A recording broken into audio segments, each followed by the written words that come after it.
Today I'm going to show you how to set reminders in Slack. Ladies and gentlemen, on the left hand side underneath apps, you should have this Slack bot over here. And ultimately what you can do is you can type things out like remind me to do certain tasks at certain times on certain days. And the way we create this command is by using a slash.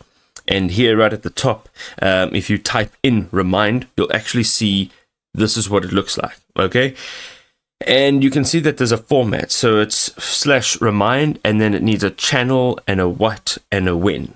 So let's go ahead and do that. All right, so remind me to send files to the boss on the marketing team tomorrow at 8 o'clock.